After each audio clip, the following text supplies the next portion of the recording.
Okay, we're back with the next episode. So in this third episode, we're going to continue on with the tile editor, the map editor, and I did figure out the problem I ran into last time, and I am going to show you first how this works. As you can see on screen, I've got the player map sitting over the editor. Just going to put this over here.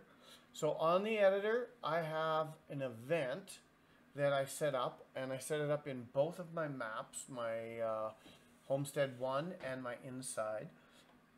So what was happening was I had my events, and I would teleport from one event to the other event to the other event to the other event. So it looked like I was just staying on that first map and not transporting. And that's because I had it set up as a bump event, so when I bumped into it, it would transport me. So what I'm doing now is I've changed that to simply the action button. So it's something we haven't really discussed, although in the player, you use it to open your menus and things like that.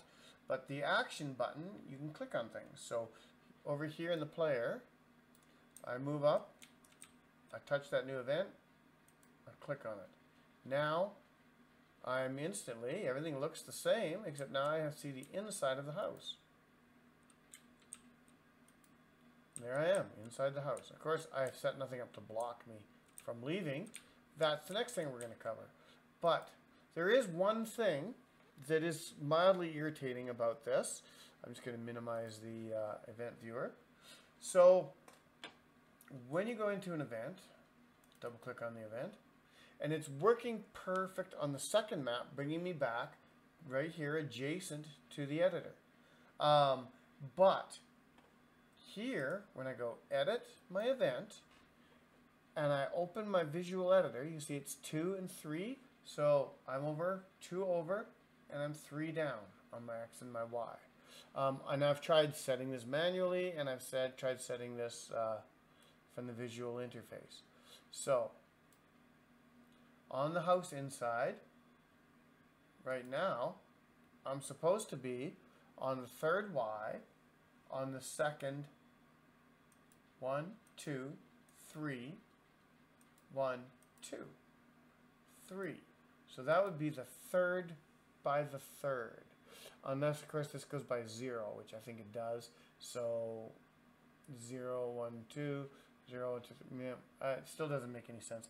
It's not putting me where I should be. It's dumping me right here. And technically, that would be 1, 2, 3, 4 by 1, 2, 3, 4.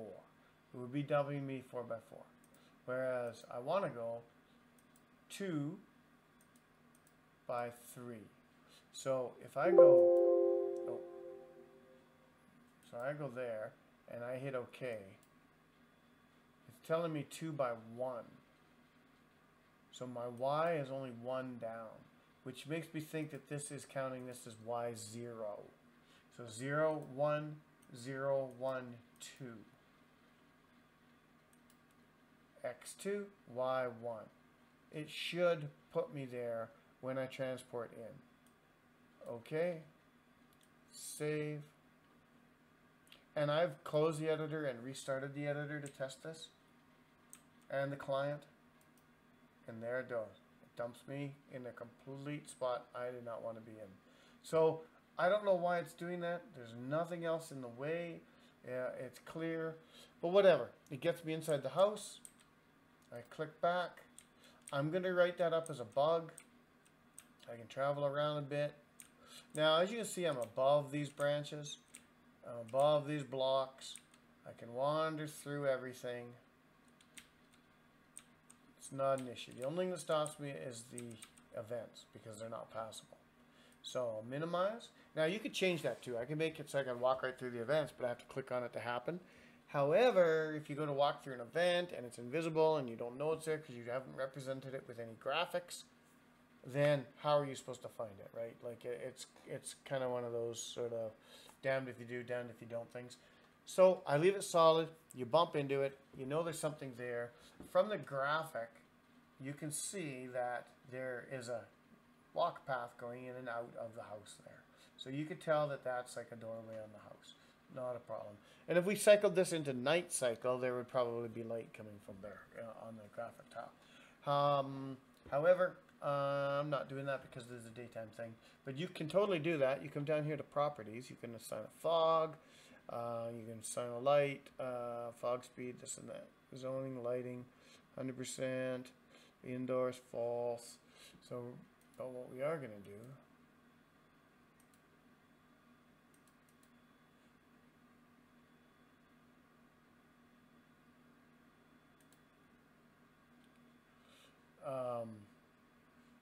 yeah, there's no blocking. I'm not actually going to assign it indoors because we have so much outdoor just as our scene area. But what I'm going to do is I'm going to come over here and I'm going to set some blocks. So attributes. This is where you can start to really make your map interconnective. So what I'm going to do is I am going to go and I'm going to block off these big red blocks outside of this house. But the problem is, like I said in the very first video, the introduction, I ran into problems by resizing my tiles to 50 by 50, which makes a bigger area. It's closer to like an acre you're working with here. However, I have a problem with the blocks and the walls, and you can see that. The entire block area blocks traffic when you bump up against it. So for instance, right here, not a big deal. There's a shed thing there or something. What about here? Your character couldn't come from the outside and walk into that block. He's going to be stopped well before he gets to the wall. So it's not going to be very realistic that way. Unfortunately, I haven't figured out a workaround for that. I might. When you're dealing with 32 by 32 or even smaller, 16 by 16, it's not going to be nearly an issue. You just lay down more blocks. They're not very resource intensive. They're basically just a flag being set saying your player can't traffic here. Or if it's an NPC block, there's a NPC avoid and they won't go in that area, then it's not really a big deal.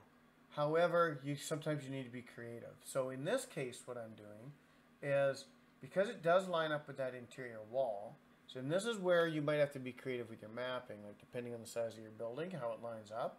But mine actually lines up with my mapping pretty good for the interior wall for this purpose. I don't want the player to be able to go outside the building. So all I'm doing here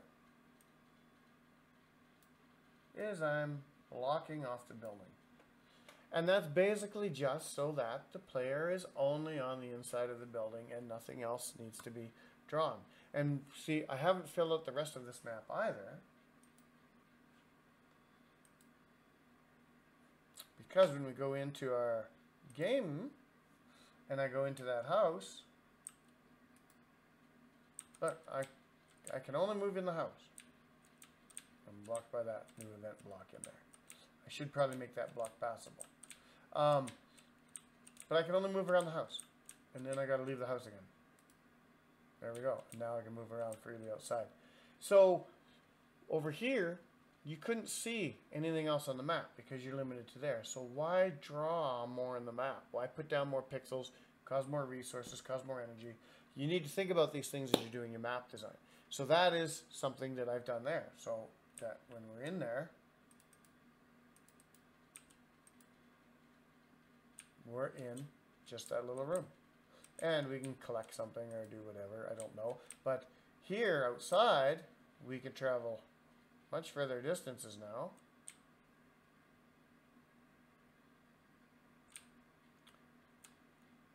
And we'll minimize that.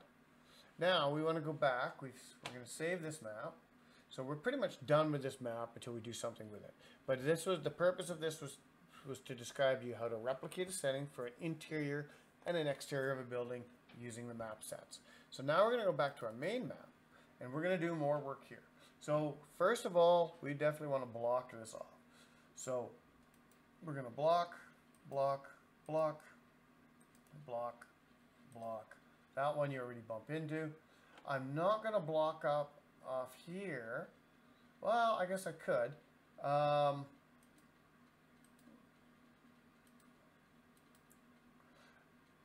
And I'm not going to block off here because what I am going to do is I'm going to block off this yard so you can't even go into this yard. you can only walk up to that clown and talk to him. That's all I'm going to allow you to do. And then we'll quickly jump back into this. And now, you can see I'm basically bumping into the house. And I can't go in the fence, except to talk to him.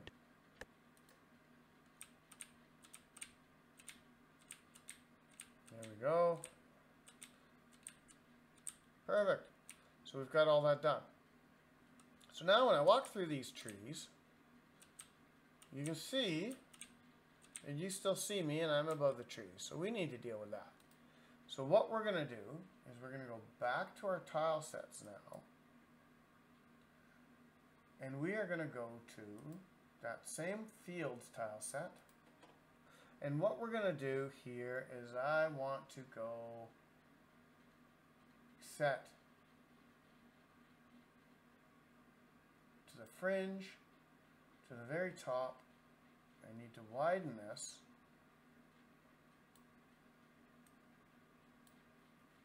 So that I can see which tile set I'm on.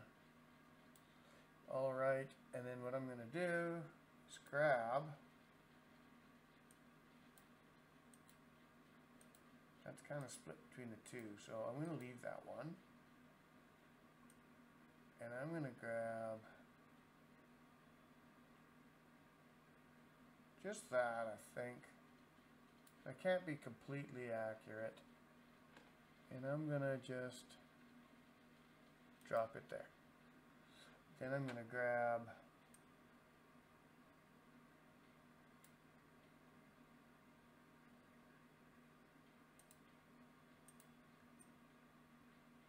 that one, drop it there, that one. See, I don't want the roots to be exposed. I'm just going to leave it like that. And then what I might do is go here to parallel there, there,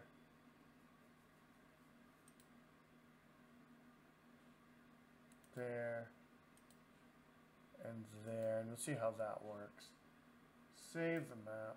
And that again is I am dealing with my own art graphics that aren't 32 by 32 tiles that line up exactly perfect. And so you've got to kind of be creative because you're not laying out like on this grid. If I go here, these pixels right here are not going to be I can't separate those because my tiles don't line up, and I went with bigger 50 by 50 tiles. With a 30 by 32 by 32, or say a 20, just for easy, let's say 25 by 25, this would be split.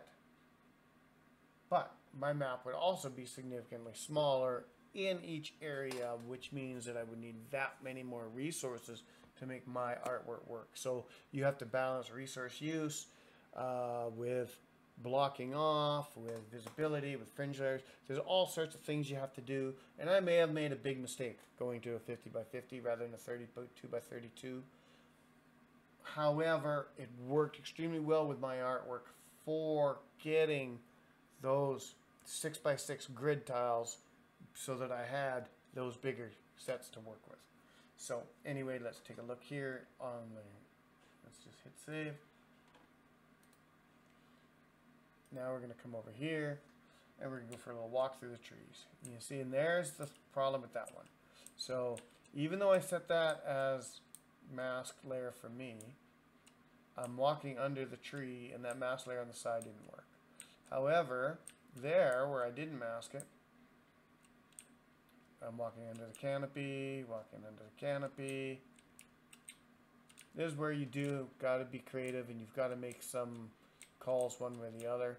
That's why I left this fringe one out so that I'm under the trees there, because maybe those branches are a little lower and those ones aren't, and you know, you got to make calls.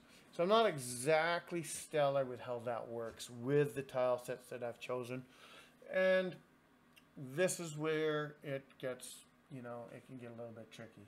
So we're on that fringe layer. I'm gonna go minimize. Adding them here didn't do anything for me. Adding it here didn't do anything for me. Adding it here didn't do anything. Here didn't do anything. Save that. Now we should just have, yeah, just the center. Looks a little better.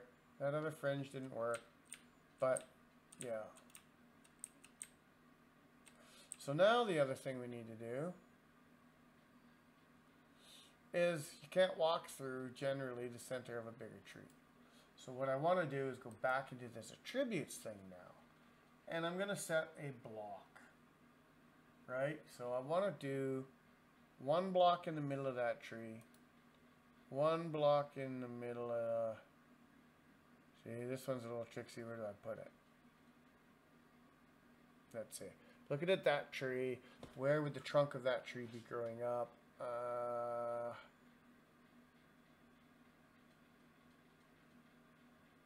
I think right there. There's where we're going to block that one off. And so this is another problem when we get to putting resources down, is the resource is always at the base of the unit. And I don't like that, because if you've got a big tree, it's like it's going to be offset from the tree, and you have to interact with that block.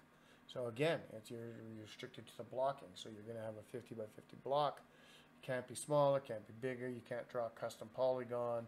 I mean, that's something that would be really cool. If the developer is listening to this video or watches it, if you could actually create your own polygon for blocking, for a blocking zone, if you could work that in. I mean, most other engines have it, even simple 2D ones. So I don't know how hard it would be. Or perhaps you could have a half-size block or a quarter-size block. So whatever, you're running a 50 by 50, well, maybe you're running a 25 by 25 block and a 50 by 50 block. Maybe you could get two sizes. It would be a nice feature request if you're listening. The polygon tool would solve it, though, like setting your collision zone and being able to just draw like little dots. That's, you know, and then it creates its own. I understand that that creates a lot more work rather than just a simple block collision detection. However, they could be used sparingly, maybe. I don't know. They could come with a warning. But I think that if you just had a quarter-size block, so like half the measurement by half the measurement, that you could place down, and it would affix to one quarter or the other of a tile area. You could affix it to a tile to divide it in quarters. I think maybe that would be a good solution too, because then you could get a lot more precise with your blocking, your NPCs, goes, whatever, your spawn zones, etc., etc. So anyway, we're going to save that. We're going to come here, and we're just going to make sure that... Oh, where am I? Oh, I was under the tree. Haha. So there, I'm blocked on the tree, but I disappear under the branches of the tree if I go under it. But I'm blocked. There we go. Over here, blocked, blocked. Can't go into that tree, but I can go into there where the trunk isn't. So you can sort of kind of mimic it. So it works pretty good. It would definitely be better if we could have quarters on those. But anyway, there you go. So now we've set up blocking. We're sitting at 18 minutes. I'm just going to sip my coffee here. I'm quickly going to show you how to set an NPC up. So, lights, I guess. I could show you how to do lights. Let me see if I can put an outdoor light on here, right here. Yeah, let's put it over this rock. Let's make this rock, or this bush. Yeah. Yeah, not really. Where do we want to put it? Ah, I know, in front of the door. There we go. So we got a light. And now what we're going to do in that light is... we're going to give it a color. So select color. Let's give it a nice warm, a light orange warm. Okay. We don't need to offset. Let's turn that intensity up. Size 50 is fine. See, we can actually make it smaller. I'm going to bring it down 25. So you should be able to do that for your blocking zones too. So expand amount, we're going to make this go up. Share it by 3, and intensity, we're going to bring that up to 500. And we're going to go save. let's go over here and let's take a look.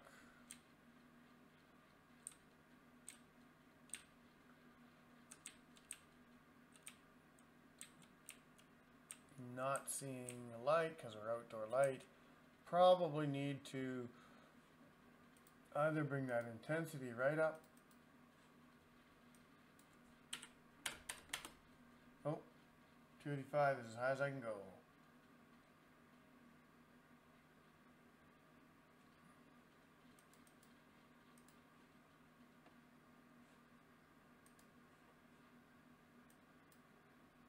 Okay, so not seeing anything there. So what you probably have to do, because it's not an inside area,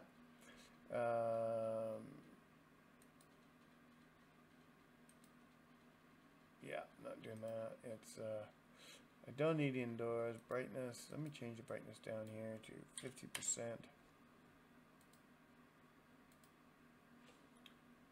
Save. Now we're coming back over to here.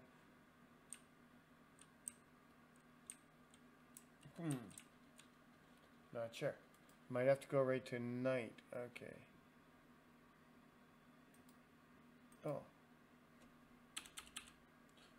50.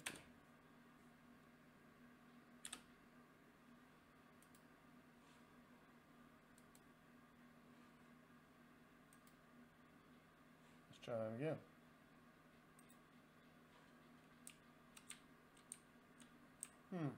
Nope.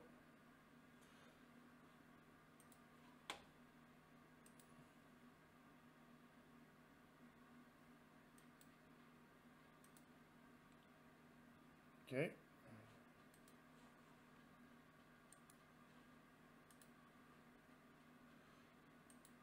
So if I'm making it indoors, I've made it basically nighttime.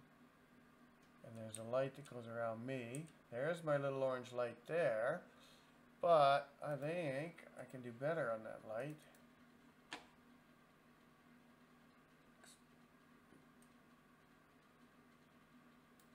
There we go.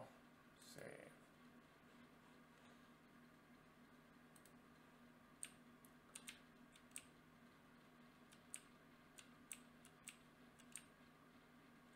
There you go. A little bit of light. Of course, as my player comes close, you don't see the light anymore. But it's there. So, what I am going to do is I'm going to change that again. Let's just zump that right up. Let's go to light expand.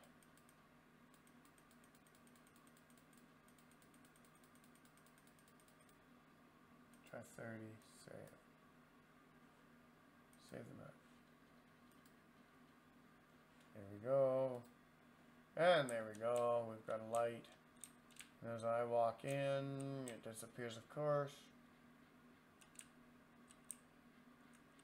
Cool. So, there's your nighttime run. Minimize. Alright. So, we're actually going to change that though. So, from nighttime to indoors is true. We're going to change that to false. Perfect. Alright. Save the map. I'm happy with it being daytime out. Alright. So now we've covered lights basically, and you can do lots of lights. You can make torches, flicker, you can add, there's a whole bunch of things you can do with lights. There is some particle effect stuff in here as well. So we can actually turn time on, so time cycles through the game. That's to do with light as well. But we're not doing that. Events, NPCs. So we're going to add an NPC here. So basically, I want to, got a buck and a dough. I need to add, oh, no, remove. So these are the ones in the scene, in the map area, right? And they will actually wander to surrounding maps, like the buck and the dough will wander. But I need to go game editor. And what I need to do here is I need to go down to NPC editor. So now, this is the first time we stepped outside of the tool editor, and we're going to jump into the NPC editor. I have a few different ones here, and what I'm going to do is I'm going to create a new one, and this new NPC, I'm going to say it lives in. Now remember, I like to stay organized with everything. So, but this one I'm going to delete it later, but I should be putting it in the homestead folder, which I will do. And I'm going to call this one Paul. Sure, why not? And level 2, sprite. And we're going to give this one my, you know what? I'm going to give you a little peek at my orc. Alright, and hit points. Now this is important for NPCs, is they won't spawn if you don't give them any hit points. Right? And you also have to make sure that the spawn rate is set. So see this spawn duration where the mouse is? That needs to be bigger than 0. So I just always bring that up to about 100 is fine because everything's in milliseconds. Flee health, and we're going to go 10%. Not that we're actually fighting. This isn't aggressive. We're just gonna, we can make it aggressive, but we're just gonna leave him alone. Hit points regen, man. Don't worry about it. Attack. We can give him 5 defense, 2 speed. We can give him 6. He's not super fast. Experience points. So when you kill him, you should get 10 experience points here. Ability power. He doesn't have any special abilities. Doesn't have any mana, but I like to just assign something there. Base damage that he does when he attacks. This guy is not going to do a lot of damage, but we're going to make sure he does 5 base damage. Basically the same as our player. Well, no. We're going to go 2 base damage just to give him something. Now I'm going to scroll down here. He is doing physical attack when he does attack. Doesn't have any spells. We're not going to add any spells. Not NPC combat hostility. That basically means they go against other NPCs on the board. We can give him items to drop. So I do have items in here. So I've got all these things to drop. So what I could give him to drop here is he could drop a staff. And then that will give your player an attack staff. Or a sickle or whatever. So I've got items I've created. But I'm not going to give him anything. I'm just going to hit save. So he has been saved. So now, where is he, you say? How do I put him on? This doesn't... Well, what I have to do is now I'm in the tile editor, and you can go to here, and I can go to... So, the doe is random, the buck is random. We are going to add...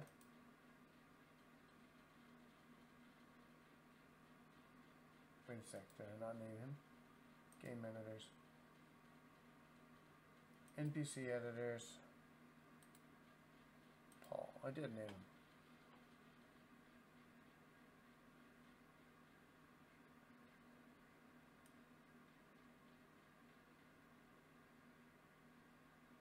Save.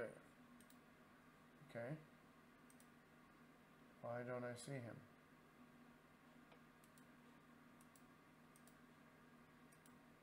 There he is. Okay, so that's something you should be aware of.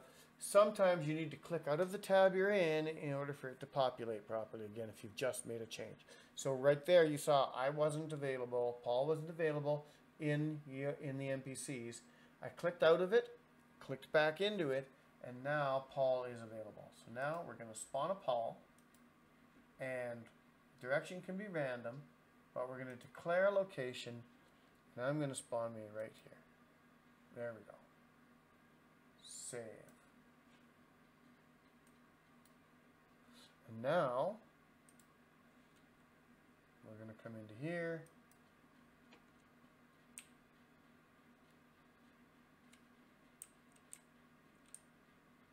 To make sure I send a graphic. Oh, I probably have to leave the zone and come back.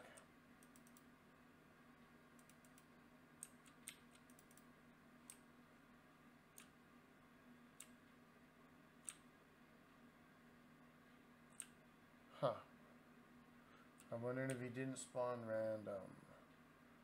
So, something I've noticed is that even though I try to declare, and I think it's just a bug, even though I try to declare where somebody spawns at, they don't always spawn there, and sometimes it's just random, so that kind of sucks there. But he may have just walked in that direction. So, he may have spawned here and just immediately walked in that direction. I didn't see him, I don't know. But anyway, there is my my paw. And now I can attack him. You can use the action button to attack. And I just killed him. I did like 36 damage. But now, if I turn back on my F11, you'll see I gained that 10 experience point from attacking him. And if I go over here and attack him again, I killed him again. Because I didn't give him very many hit points, right? And now I got 20 experience. So, if I go in here though, and I go Game Editor, and I go NPC Editor, and I go into Paul, and you can see I only give him 6 hit points. Oh, well, what if I give him 45 hit points? Yeah, let's just make it even 50. Save. Save the map. And now we're going to come back in here. I don't know where you got to. I have to go hunt for him again because NPCs wander around.